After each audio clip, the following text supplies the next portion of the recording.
just because it says he is going to play does not mean he is going to play.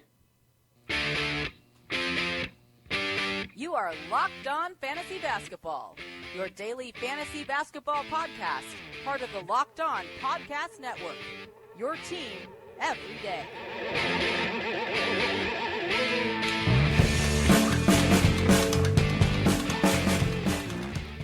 Hello and welcome to the Locked On Fantasy Basketball podcast brought to you by Basketball Monster. My name is Josh Lloyd and I am the lead fantasy analyst at basketballmonster.com, and you can find me on Twitter as always at redrock_bball. Today we're going to be looking back at a jam-packed Wednesday, 11 games in the NBA, people losing their minds, coaches having no idea what's going on, ejections galore, just weird shit as always happens before the All-Star break, and then looking at the 3 games to round things off.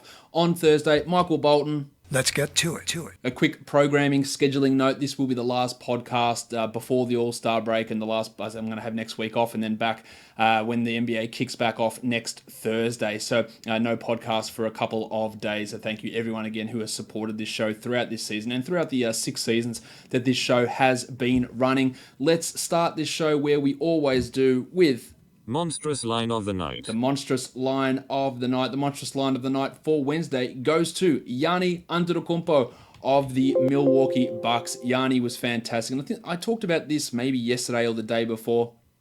Is that Antetokounmpo's free throw percentage and his three-point percentage are starting to come up. And that was really evident here. 33, 19, and 11, a big triple-double, 2 steals and a block, but 55% from the field on 22 attempts, and a very, very impressive 9 of 10 from the free throw line. If he can keep those free throws instead of being in the 65 zone where he was to begin this season, if he keeps him in that 75 zone and shit, if he gets to the line 10 times and hits 9 of them, then he's going to be absolutely fantastic. And over the last month, he is up to 3rd overall in fantasy because he's shooting 62% from that free throw line. And he's gone from being an automatic punt guy to being not even close to that. And even his overall season value, 71.7% from the line, still has been difficult to deal with, but the improvements that he has made, including shooting the three-pointer, is really bringing him back up to being that guy who probably from here on out is going to remain a top 5 guy. He's the number 5 ranked player over the course of the season, and it all just comes down to realistically that improvement in his free throw percentage.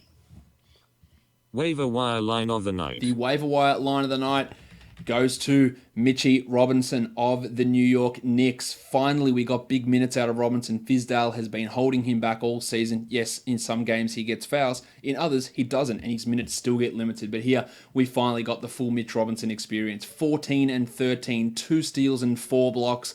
63% from the field, and yeah, the 4 of 7 from the line's not ideal, but Robinson has been a must-roster player for quite a while. He is a must-roster player.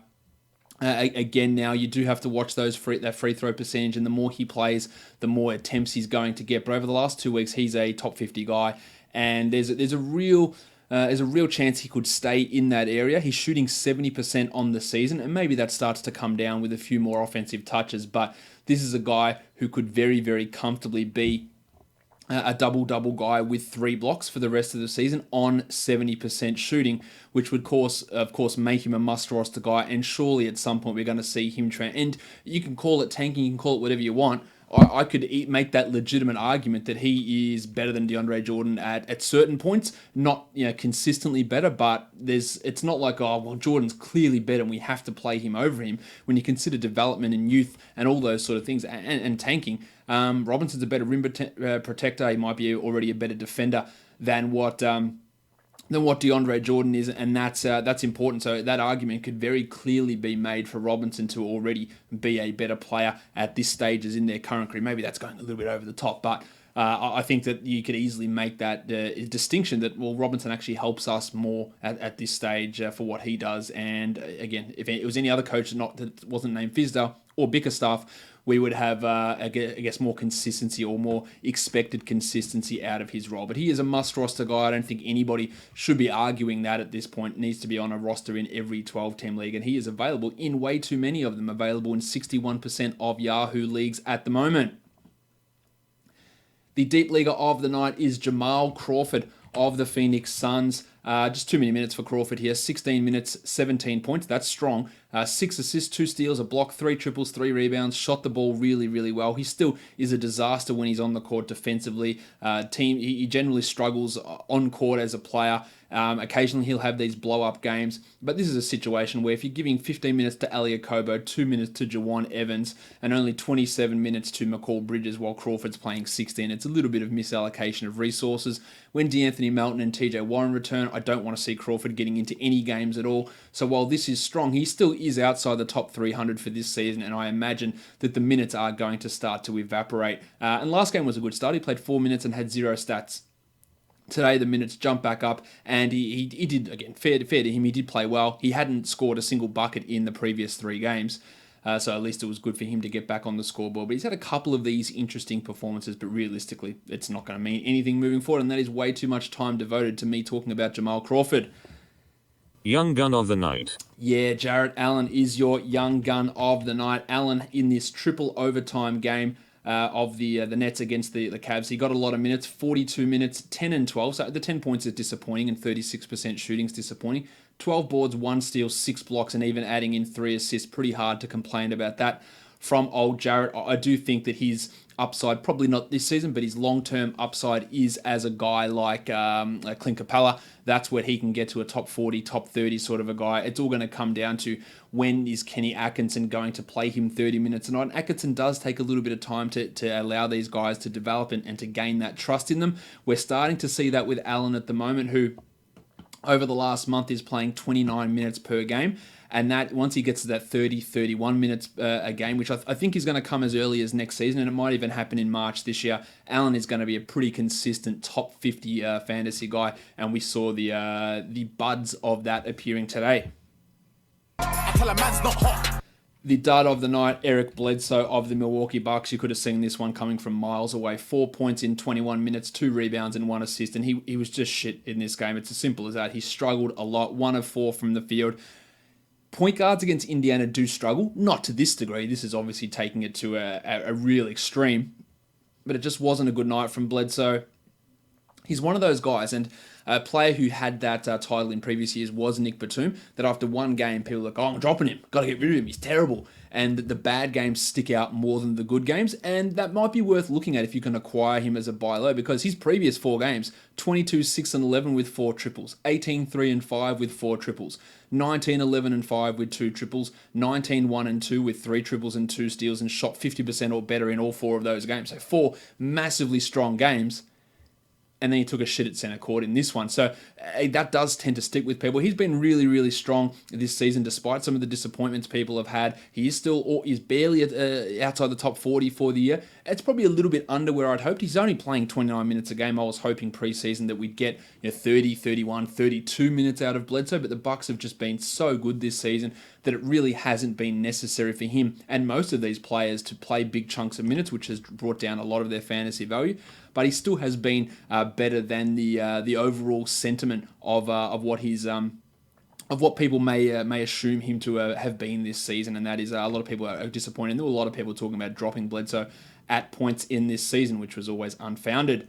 The GOATs of the night, Lance Thomas. Yeah, Lancey, plus 122.6. He had your best net rating of the day, while Quinny Cook in that Warriors blowout loss against the Blazers was a negative 84.1 with Livingston Iguodala and DeMarcus Cousins all sitting there. Is nothing to see from any of those guys fantasy-wise. Amazingly, with 11 games on, we really didn't have any injury news at all today. And the majority of guys who are out at the moment, I'd expect nearly all of those guys to be back post-All-Star break, which is good news. But the big news, I guess, that happened today was Enes Kanter going to Portland. I like Enes Kanter. I like him as a player. I think he's really can be useful. His offensive abilities and his offensive rebounding are considerably underrated. But people are getting a little bit too excited about this scenario with Portland. I've said all along I think he'd need a 25 to 26 minute a night role to come in and be a 12-team league guy. I don't think he's getting that in Portland. For that to happen, no, he is not playing the 4 next to Yusuf Nurkic. God help me if he does. That'll be a disaster. But Nurkic is not coming in. Again, if you think Kanter's playing 26, that means Nurkic is playing 22 minutes. And it also means that Zach Collins, who was fantastic today, and Myers Leonard are out of the rotation. And Leonard, fair enough, he wasn't even in the rotation today. I think that'll happen. And are they going to run 3 centres, or if they run 2, that just means eliminating Collins completely. Now, Cantor has his value. 18, 19, 20 minutes, he can come in and score 13 and 8. No doubt about that. But is that enough? It looks okay, and you go, it's almost a double-double in minimal minutes, and that's true, but he just doesn't give you anything else. 3s, assists, steals, blocks. He's not going to be getting much of those. And for this season, he's playing 25.5 minutes. He's the 91st ranked player. Last season, he played 26 minutes with a pretty solid usage of 21% and was the 51st ranked player. It's all going to come down to that efficiency. He was at 59 from the field last year, 54 this season, and that's what's dropped him from 51 to 91. You can look back at some of his previous seasons. 21 minutes a night for OKC in the 15-16 season, the 103rd ranked player. 21 minutes a night the season after that, 16-17, 113th ranked player. The difference there, 58 or 55% from the field. Over his last 2 months, his last 14 games, he was down at 49%. So if he's not giving you high 50s in field goal percentage, he's not a 12-team league guy. If he is, then he's on the border. And at this point in the season, we're just looking to fill our categorical holes. Giggity! We're looking for the right guy that fits along with our schedule, with our open roster spot schedule, our opponent's schedule, all that sort of stuff. And if he comes in as the 13th guy on your roster, he's not a must-add player.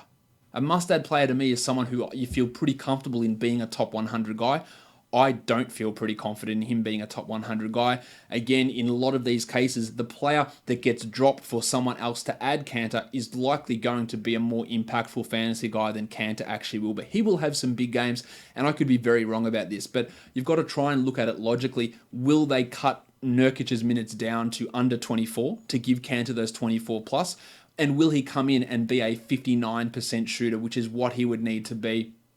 Spike his usage up and be that really strong rebounder, which he is going to be a strong rebounder, and he could very easily average 8 rebounds, but it could also turn into his Ed Davis with more scoring.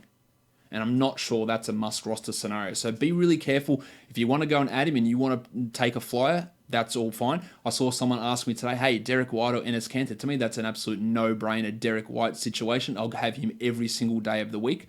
I just don't see Kanter getting enough minutes to be what I would deem a must-roster player. But again, that I could be wrong on that, and you might want to disagree with that. By all means, do that. But yeah, that's how I'm viewing the Kanter situation. Let's go on to the games, the 11 of them across the league for Wednesday. The first game we take a look at was that triple overtime game. The Nets beat the Cavs in triple overtime, 148-139, so a lot of big minutes in this one. Karis LeVert started, hit his minutes limit, which was 31, 12, 7, and 9. I think it's fair to say that he will remain starting after the All-Star break. He started in this one because Rowdy Rodion's, Kulrooks, and Trevion Graham were out. There's no worries that LeVert is going to start there. We also had Rondae Hollis-Jefferson start over Graham. He played only 29 minutes. And in a game that went to triple overtime with Graham and with Dudley out, for Hollis-Jefferson to play only 29 minutes on a game where he was 7 of 10 and scored 17 points, I think that speaks volumes about where the team is with him in terms of overall value. That's a little bit disappointing, and he's not a 12-team league ad. D'Angelo Russell was struggling early, benched early in the game, and had barely played, but then went bananas in the overtimes, ended with 36, 7, and 8 with 5 triples. What a resurrection that was.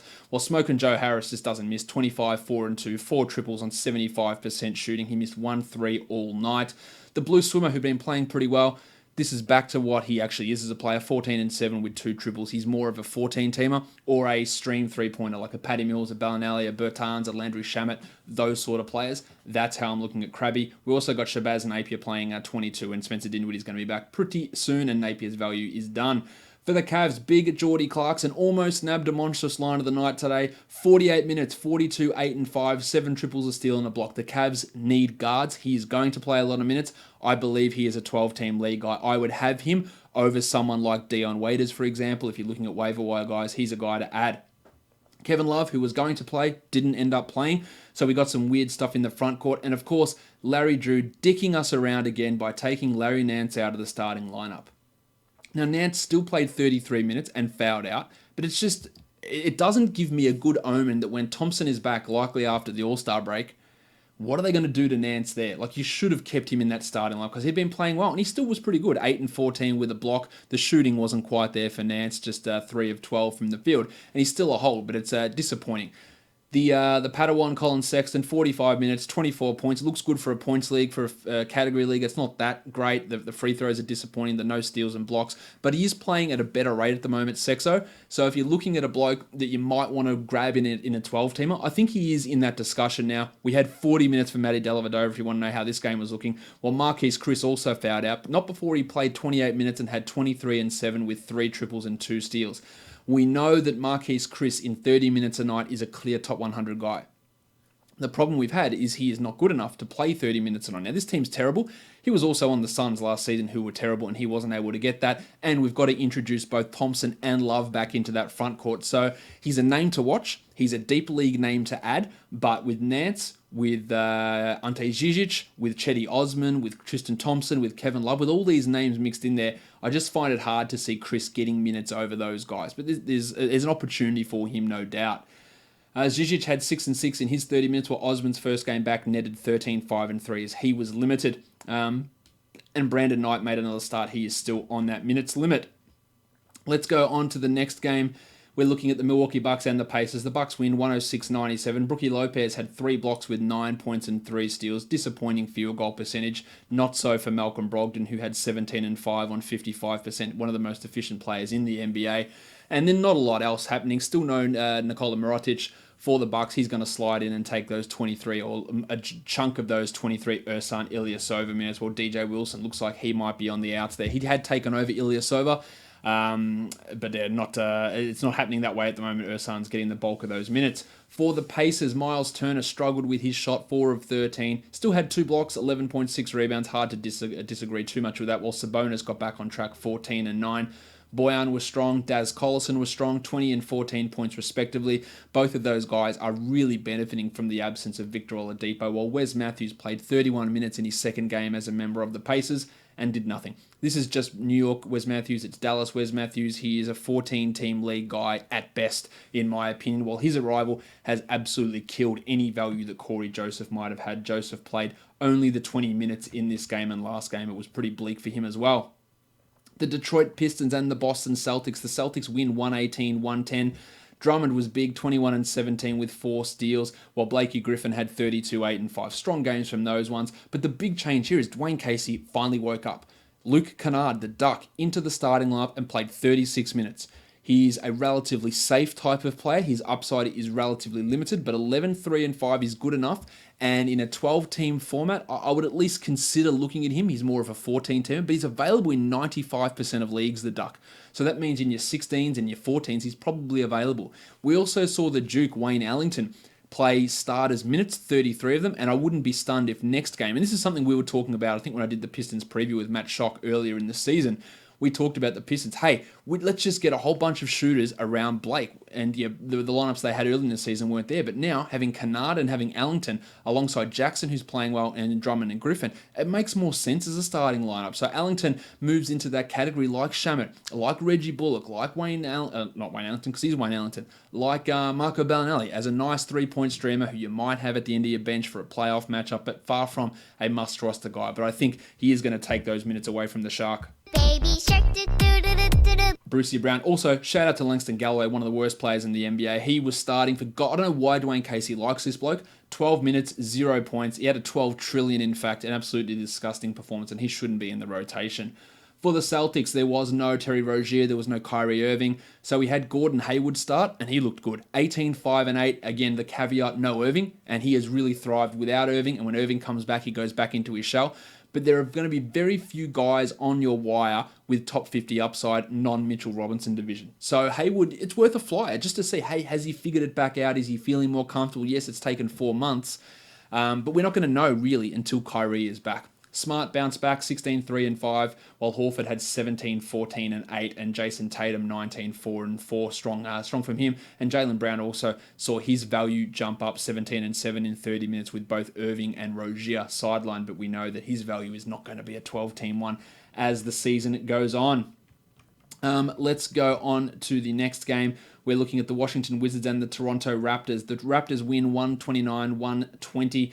Satoransky was out again, so that mucked these rotations up. Chasen Randall started but played 15 minutes, and basically Bradley Beal was this team's point guard. He played 44 of 48 minutes and had 28, 3, and 11. So that means with your shooting guard being your point guard, that there's more minutes available in other positions, and we're just running a ton of forward. So that meant we got 34 minutes from Jabari Parker and 40 minutes from Jeff Green. But the re-addition of Satoransky, as dumb as it sounds, Satoransky is a point guard, Jabari Parker's a power forward. I do think there's a carryover effect there. Now, Jabari had 22, 9, and 4, and that's really strong. And by all means, grab him, hold him, see what happens. But I just do worry that when Satoransky's back, Jabari is going to be up and down, and he just is not going to have that ability to get those minutes. He basically took all of Satoransky's minutes here. Tom Bryant, 13 and 5 in 19 minutes. If you are still holding in 12-team leagues, you have to make that move. There's just no point there. While Punch Bob, probably his worst game as a member of the Wizards, 12 and 6, but at least he was efficient and he got defensive numbers. Strong from Jeff Green as well. I don't buy that as a 12-team must-roster guy. For the Raptors, no Pascal Siakam, no try again. Lots of Pascal Siakam, no fun guy, no Fred VanVleet. So Siakam went bananas. A 42% usage. He took 25 shots. That is bananas. 44 and 10 with 4 triples and 3 blocks. Now, there is absolutely zero people in the world that could have seen this sort of elevation from Siakam. I recall, I have to go back and listen to this, when I did the Locked On, the Raptors preview with Sean Woodley early in this season, I said, I'm going to make a bold statement. I think Siakam ends up with more minutes than Serge Ibaka this season. And I took him in the last round of a couple of drafts. I didn't have any clue that this was going to happen, because this is crazy. 44 and 10 and 3 blocks.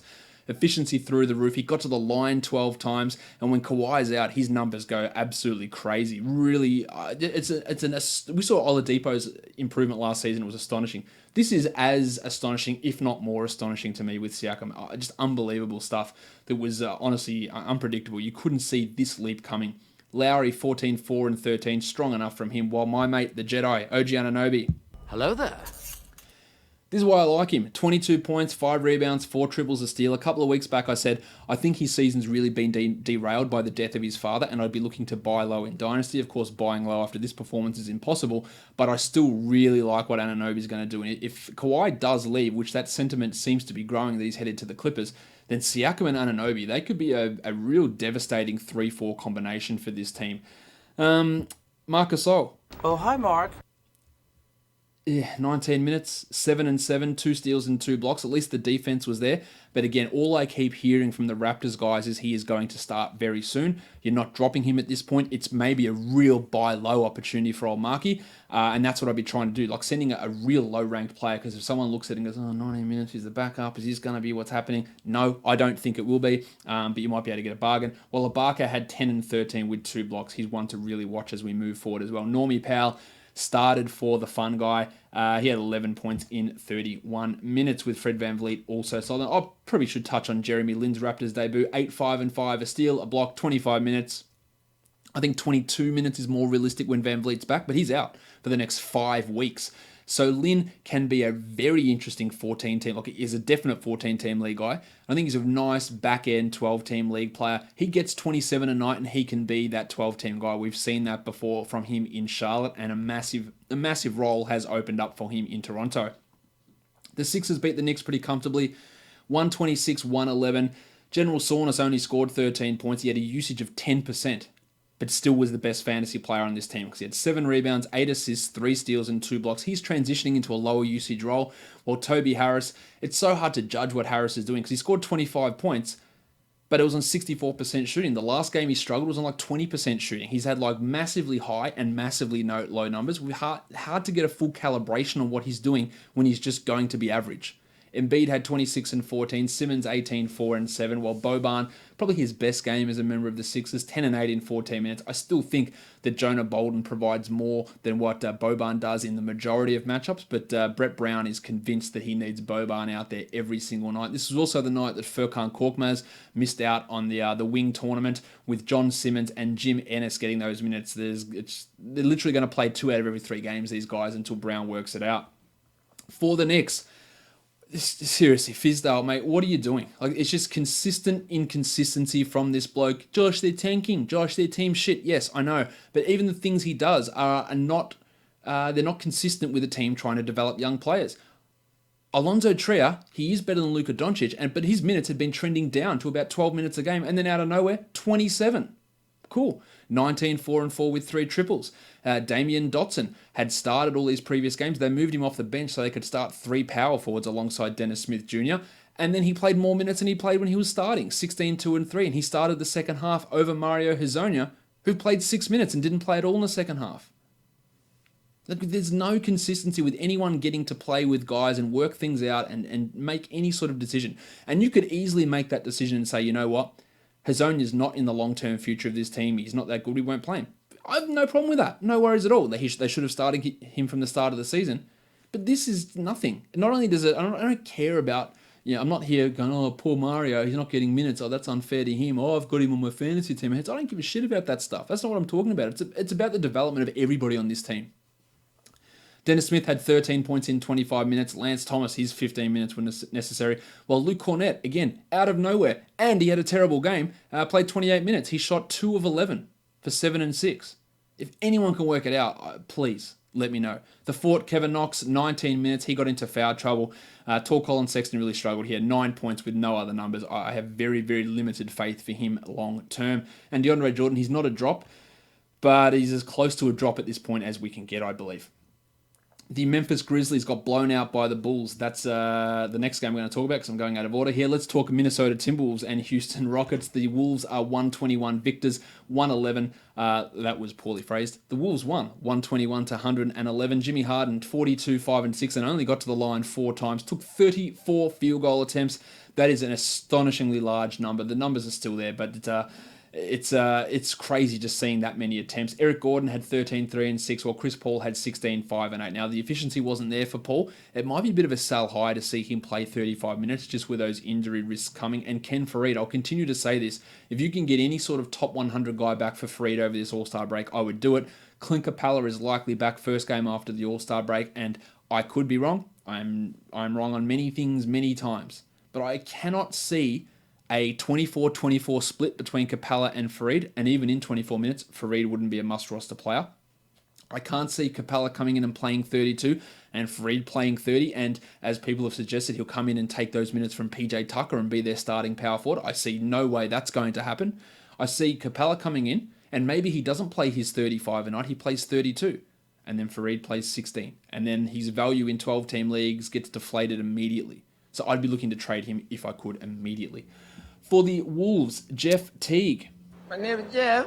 27, 3 and 12, strong from Teague. Well, Derrick Rose, 12 points in 23 minutes. I just think that the Rose, so much of his shooting at the start of the season seemed unsustainable. It is starting to drop off a bit now. I wouldn't have him as a must-roster guy.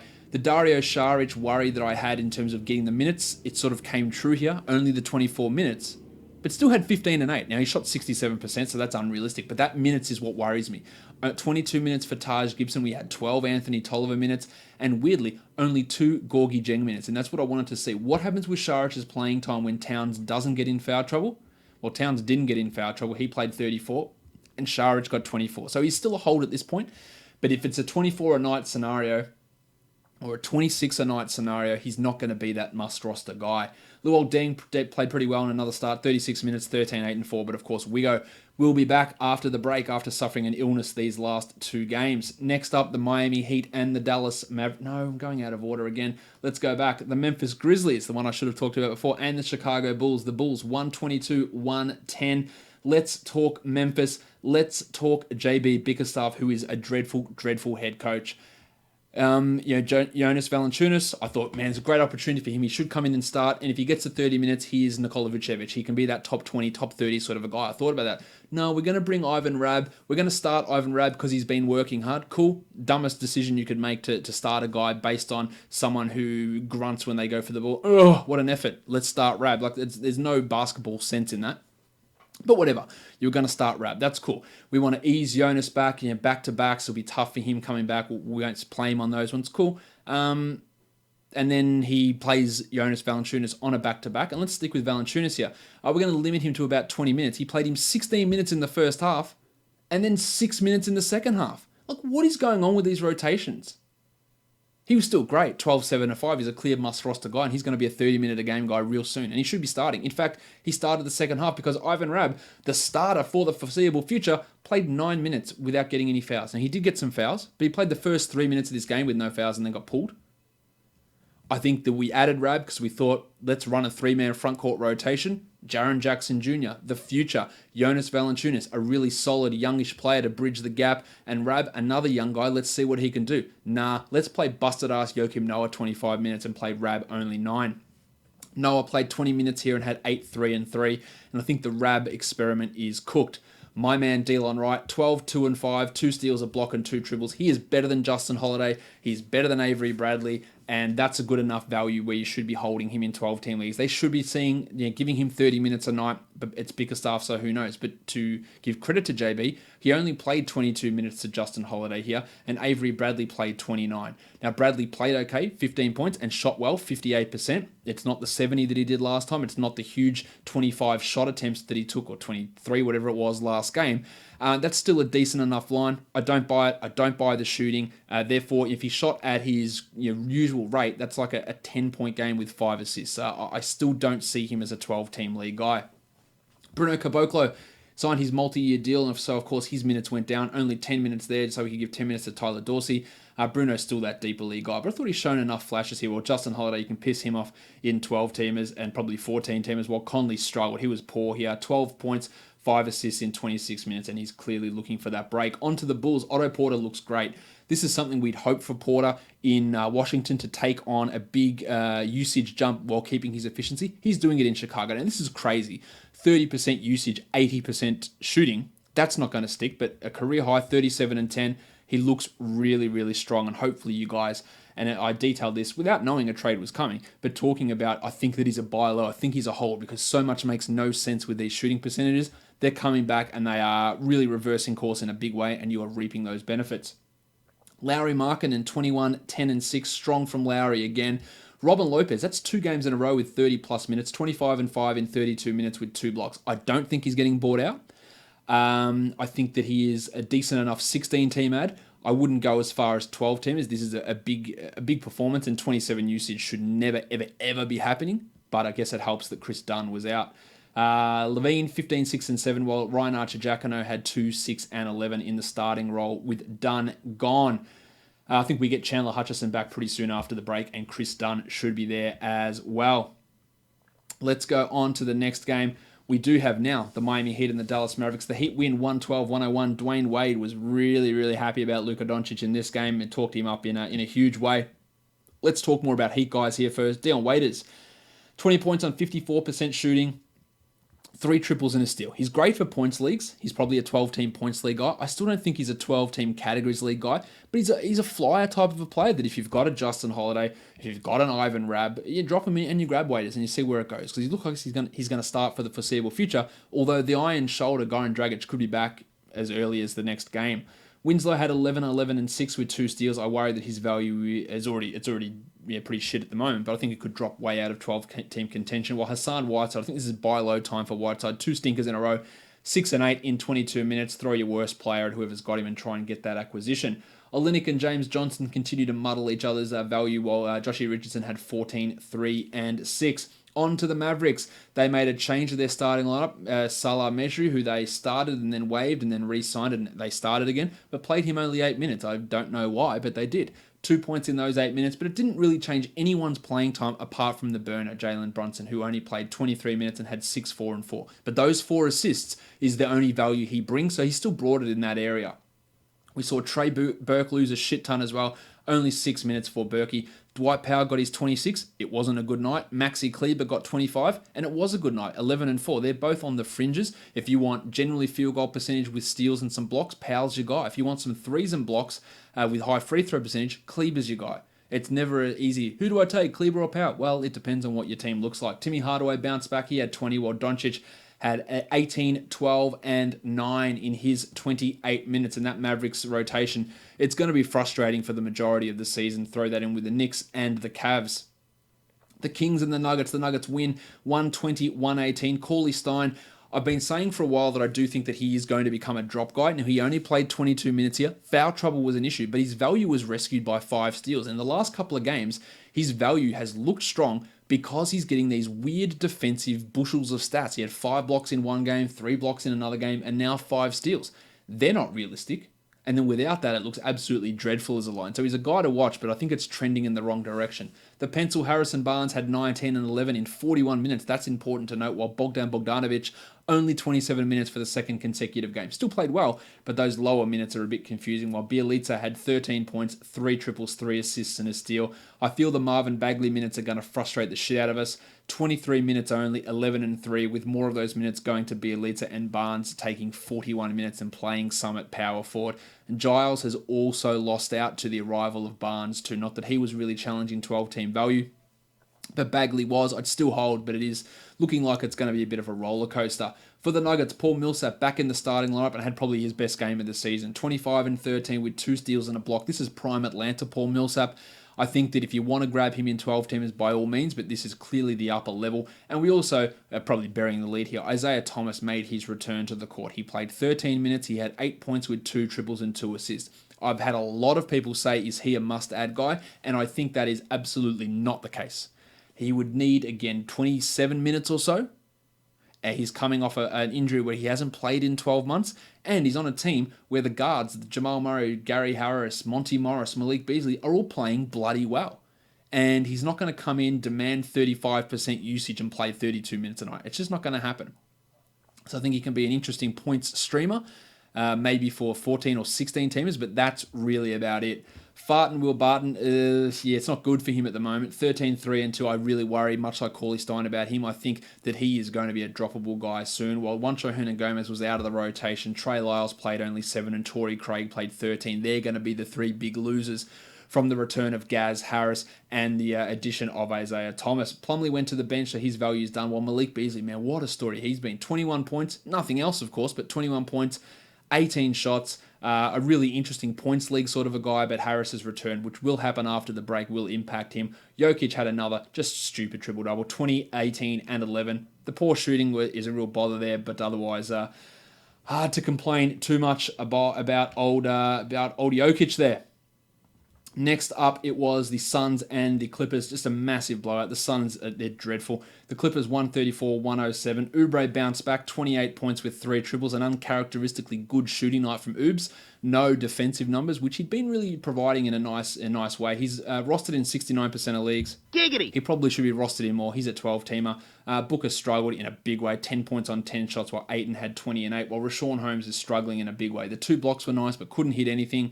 14% from the field, 67% from the line, and that's something I talked about where his value I thought was unsustainable through massively high field goal percentage and free throws, and it's dropped off. I don't recommend him as a 12-team league guy.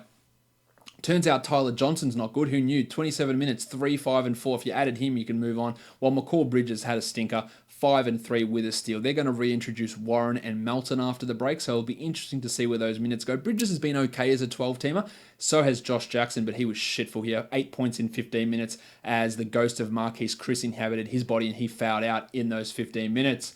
For the Clippers, Lou Williams, brilliant. 22 minutes, 30 points and 10 assists on 75%. They just toyed with this team. Only 20 minutes for the Rooster, but he had 20 points with 2 blocks. Zubats played 22 minutes and had 16 and 7 with a block, while the Table only played 22 minutes and had 19, 5 and 4. So again, hard to get a full read on what Zubats is doing when this game was over at halftime, and the minutes are so spread out. Landry Shamet moved into the starting lineup ahead of Garrett Temple and played only 24 minutes. The 4 assists are nice from Shamet. The 2 triples are going to be there almost every night, and he's in that Ballinelli, Allington, any other 3-point stream guy that you consider. He's in that category now if he's going to stick as a starter, which I think he will. I think we can drop Shea, although that's a nice counting stat line, 10, 4, 3, 2, 1. Not because it's counting backwards so sequentially, but nice to have contributions in those areas. But my faith in Rivers playing him 30 a night has dwindled pretty significantly. I thought he would, and then they've got to introduce Baby Neck Wilson Chandler into the rotation, which they will do that first game post All-Star. The Warriors got smacked by the Blazers. No Iguodala, no Livingston, no Boog. So Kevon Looney started. He played only the 24 minutes, 2 and 8 with 2 blocks. It didn't really change too much about his value with Cousins out. Durant and Curry both had 32, and Klay Thompson had 9 points on 16 shots. That is as deleterious an effect on your field goal percentage as you'll almost find anywhere. He also had a weird 8 assists. Just a bad night for the Warriors. Steve Kerr got ejected, as did Michael Malone earlier in the day, as they are clearly just wanting this week's holiday. For the Blazers, Lillard, 29 points with 8 assists. Didn't even need to play him that much. While Jake Layman, I wrote this on Basketball Monster today, but it's a real laugh. Go and have a look at this guy's field goal percentage through the first 2 seasons of his career, and then look what he's doing now. 17 points on 9 shots today, 7 of 9 shooting, which is 78%. He is shooting 54% this season and 64% over the last 5. And he shot 29.8 last year and 29.2 in his rookie season. So he was a sub 30% shooter across the first 69 games of his career. Giggity! It's an astonishing rise for Layman at the moment. He is providing top 100 value over the last month because of his field goal percentage, which, again, I can't buy in that he's this good of a shooter, but we've seen it over the stretch of the season, so why not? Now, someone's going to lose minutes to Cantor. We keep thinking it's going to be him, but it's other guys. It's Turner, it's Seth Curry, it's Myers Leonard, all these other guys. When Rocket Rodney Hood arrived, they lost minutes, and Layman just keeps on chugging along. It's his shooting. It's hard to deny. Zachy Collins had his 3 blocks, but that's 22 minutes he won't get again. While Rocket Rodney Hood had 8 points in 25. He is not good. He's filling a role for this team, but he's not filling a role for any fantasy team at all, while Mo Harkless is in a lot of trouble. And Nurkic, I've got to talk about him. Some fouls early on limited him, but just a really poor efficiency night. 5 of 14 and 1 of 4 from the field in the line. He still had a double-double, but it was a poor Nurkic night. Maybe this is a real buy low for Nurk. If people who have him go, oh shit, what a terrible night, and Cantor's coming now, he's going to go back to 22 minutes. I'll take Nurkic back and his top 50 upside if you want to give him to me for any sort of top 90 guy. This is the perfect time to strike while CJ McCollum's shot not falling yet again. That is all of the action across the NBA from Wednesday. Let's transition ourselves over to talk DFS now, and we'll start by talking DFS by looking at the perfect lineups, and we'll do that on DraftKings first. Jamal Crawford and Jordy Clarkson, what a backcourt. Antetokounmpo, Siakam, Al Horford, Jeff Teague, Otto Porter, and Paulie Millsap for a total of a massive 463, and that cost only 48,600. Weird day in DFS. And then for FanDuel, Dellavedova, Teague, Russell, Clarko, Antetokounmpo, The Pencil, Siakam, Millsap, and Mitch Robinson for a total of 448.3, and that did cost the full $60,000 dues. Alright guys, let's look at DFS now for this last day before the NBA All-Star break. Only 3 games on, and sure to be some shenanigans in this day of action as well. The first game we look at, the Charlotte Hornets and the Orlando Magic. We're going to be looking at FanDuel pricing mainly today. The Magic are 3-point favourites despite winning their last 4 games by double digits. The total is 216 points here. They are, as I said, the Magic dismantling people at the moment. Won 6 of their last 7 games with 5 of those wins. The last 5 of those wins all coming by at least 10 points. Tony Parker is doubtful to play with that back issue that has been bothering him at point guard. Isaiah Briscoe, 3,800. He dropped 31 points in 28 minutes last game on the back of some strong rebounding and assist numbers. That's probably unlikely to continue, but maybe on a weird slate like this in a really positive matchup, he could be a tournament guy, but not strong. While Kemba Walker is up at 10,700. That is really, really high for Kemba. Yes, he's averaging 56 over the last 5, and again, limited options on this really piss-poor slate. It does make Kemba at least in play, but he's not one of my strongest options. Shelvin Mack, DJ Augustin, Devontae Graham, there's a whole bunch of nothing there. I like Jeremy Lamb quite a bit, 6,600. He seems to have got his groove back over the last couple of games, putting up some really strong numbers. I think he's worth looking at here, while Fournier at 6,300 also in a pretty rich vein of form, averaging 30 points over the last 5, which again on a limited slate is pretty good return for that sort of salary. Terry Ross has been pretty poor the last couple. He is just a tournament guy. At small forward, Kid Gilchrist is not doing it for me. Nick Batum at 5,400. Is not bad for cash. I'll just worry a little bit about his upside. Johnny Isaac is really killing it, but his salary at 6,800 does make it a little bit tough to digest. He is averaging 34 points over the last 5, but it's coming on the back of some high usage and some high defensive stats game, and that's his game, those high defensive stats. But at 6,800, I feel there's a significant element of risk in John Isaac. I like Aaron Gordon at 7,500. I feel much better about his floor at that salary. Then you've got Ken Birch at 36, who in a FanDuel lineup where this game might be a blowout, maybe he gets 20, 21 minutes and puts up 25 points, and he could also just be your lowest score dropped. I think that is worth looking at, especially in a very positive matchup. Marvin Williams at 57 has limited upside, but isn't a bad cash play just to sort of solidify your lineup. At center, Nikola Vucevic, 10,500. Been rock solid as well of late, and the matchup does really suit him. The Hornets have been giving up a lot of points to opposition centers, so Vucevic looks pretty good there, while Cody Zeller is been really good since coming back from his hand injury. 30-point average over the last three. 5,800 is a lot to spend on Zeller, and it would probably mean that I would leave him alone in most cases. On DraftKings, Lamb, Gordon, Marvin Williams, I think they're all pretty strong plays. Even Batum at 4,500 looks strong. Fournier is pretty good at 55. I like Cody Zeller for cash on DraftKings at 48. That is a rock-solid floor play. Kemba at 92 and Vucevic at 10,000. So I prefer Kemba as a high-priced guy on DraftKings. Vuce is the guy that I look at more on FanDuel, just the difference in the pricing structures between those two sites. For the next game, we're looking at the Knicks and the Hawks. The Knicks are on a back-to-back. The Hawks are 7-point favourites, and the total is 224. The Hawks clearly the better team here. Who absolutely has any idea what's going to happen with the Knicks rotations? We saw some weird stuff today. Hazonia started and played 6 minutes.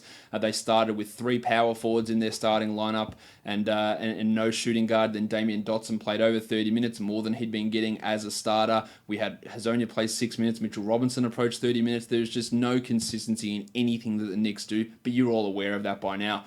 Dennis Smith Jr. is at 7,800 is a high price for Smitty, but he's at least one of the Knicks guys who you feel good about getting 30 minutes per night, while Emmanuel Mudiay was doubtful for today's game, meaning there's a chance that he could play, and that would cut into the value of someone like Kadeem Allen, who's been putting up strong numbers. If Mudiay is out, the matchup really does look really positive for Allen in this scenario, so at 4,000 he could be a relatively strong cash play if Mudiay sits. Trae Young's at 8,400. We have to love what he did first game post Jeremy Lin, 50 points in 38 minutes. Now, Jalen Adams is likely to return, and he will be the backup point guard. But you feel pretty good about Young being able to surpass 40 points here. Alonzo better than Doncic Trier. He's at 3,700. Yeah, a fair chunk of minutes in today's game, which had been reversing the trend. He's really just a tournament guy. Damo Dotson at 37, the same. We have no trust or no reliability in anything of what they do in terms of playing time. I don't like Bazemore. Kevin Huerter at 53 is probably a little bit too high. While Jalen Adams, maybe if you want to get weird, as a backup point guard at minimum salary, I don't think it's probably going to be your best option, though. The Fort, Kevin Knox at 5,800. He battled foul trouble today and was really poor, but I think he's worth looking at, as is the artist formerly known as Torian Prince. I'd feel better about using Prince than Knox, but there is still value in both of those guys. And then at power forward, I like the Baptist John Collins. A massive opportunity for him here, 8,200. The matchup suits him, while Noah Vonleh was back in the starting lineup for the Knicks after 2 games on the sidelines.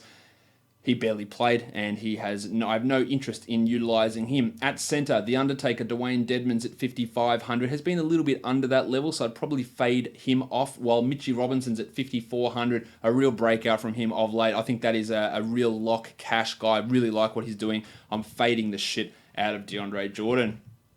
On DraftKings, a bunch of guys I like: Knox, Collins, Smith, Prince. Mitchie Robinson at 41 looks great. Trae Young at 81 also looks pretty solid. And those same bunch of flyers, Trier, Dotson, you could take that flyer on, and maybe $3,000 on Jalen Adams goes a little bit better on DraftKings than what it may do on FanDuel. The last game of the night and the last game before the break is the Oklahoma City Thunder and the New Orleans Pelicans. The Pelicans are underdogs in this one. The Thunder 3.5-point favorites, and the total is the largest of the day, 237. We shouldn't put any trust in what Anthony Davis is going to do. I think there's a real chance this is the last game he plays for the Pelicans after the absolute debacle we saw last game. Elfrid Payton has also been upgraded to questionable, so his return could impact things. It is really tough to have a full read on what the Pelicans are doing, though. Westbrook's at 12-4.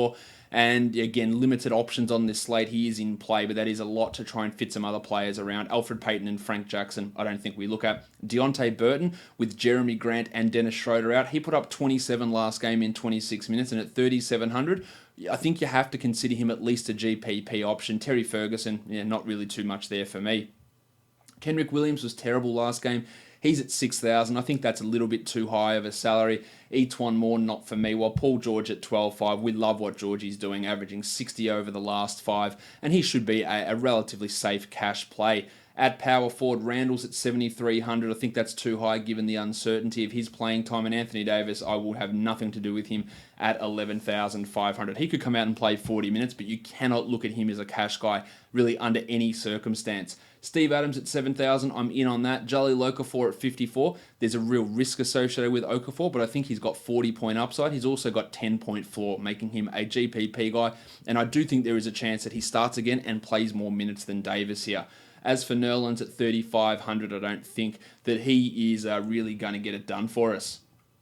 On DraftKings, Adams is good. Paul George, Russell Westbrook as well. Okafor the same, and Burton at 36. Those interesting GPP sort of options.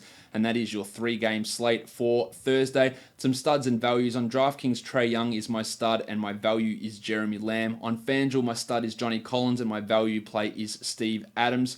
My stud on Yahoo is Vucevic, and my value is Cody Zeller. And on DraftStars, my stud is also Vucevic, and my value play is Fatface Ray Felton, as he is now installed as the backup point guard. That'll do it for today's show. It'll also do it for the podcast up until after the All-Star break. I hope you guys have enjoyed the show so far this season. We're going to have a break and be back when the NBA resumes. Enjoy the All-Star break. I'm going to enjoy some time off.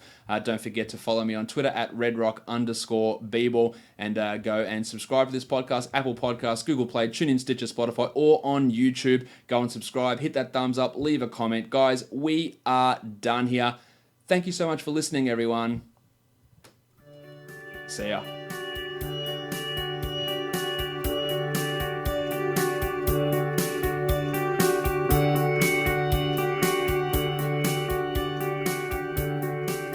Michael Malone.